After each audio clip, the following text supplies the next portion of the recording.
కొమరంభీం జిల్లా కాగజ్నగర్లో మాజీ ఎమ్మెల్యే కోనేరు కోనప్ప పర్యటించారు.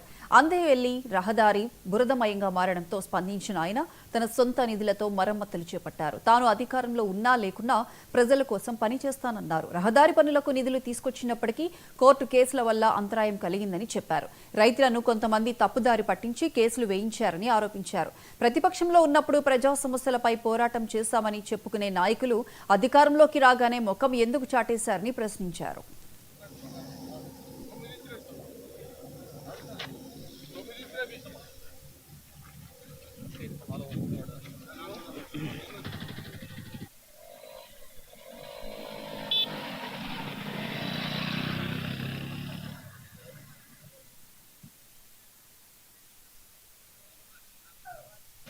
బట్టిపల్లి దాటిన తర్వాత అందెల్లి బట్టిపల్లి మధ్యలో 400 మీటర్లు ఒక రైతు నాకు నష్టపరిహారం కావాలని చెప్పి 2017 సంవత్సరంలో కోర్టుకు వెళ్ళటం జరిగింది. కోర్టుకు వెళ్ళినప్పుడు ఆ రైతుకు నష్టం కావద్దని మేము 2-3 దఫాలుగా రైతును కూడా పిలిచి మాట్లాడటం జరిగింది. మాట్లాడినప్పుడు రైతుకి మేము 2 లక్షల రూపాయలు కాంట్రాక్ట్ ద్వారా ఇప్పించడానికి ప్రయత్నం చేశాం. వేరే వాళ్ళు ఆ రైతుని తప్పుదారి పట్టించి నువ్వు కోర్టుకు వెళ్ళినట్లయితే నీకు ఎక్కువ డబ్బులు వస్తాయని ఆశ చూపించి ఈ రోడ్డు మీద కోర్టుకు వెళ్ళి స్టే తీసుకురావడం జరిగింది.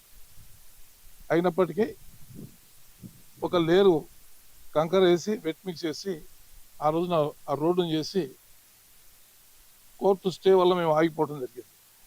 దాని తర్వాత కోర్టులో అది నడుస్తున్న క్రమంలో ఆ రోడ్డు గుంటలు పడినప్పుడల్లా మేము అధికారంలో ఉన్న రోజులు ఆ గుంటలు పూడ్చుకుంటూ ప్రజలకు ఏమి ఇబ్బంది కాకుండా మేము ముందుకు పోయాం. మరి 2023లో జరిగిన ఎన్నికల్లో ముందు ఆ రోడ్డు మీద రాజకీయం చేస్తూ ఎవరైతే కోర్టు పంపించారో ఆ వ్యక్తులే వచ్చి నాట్లు వేయటం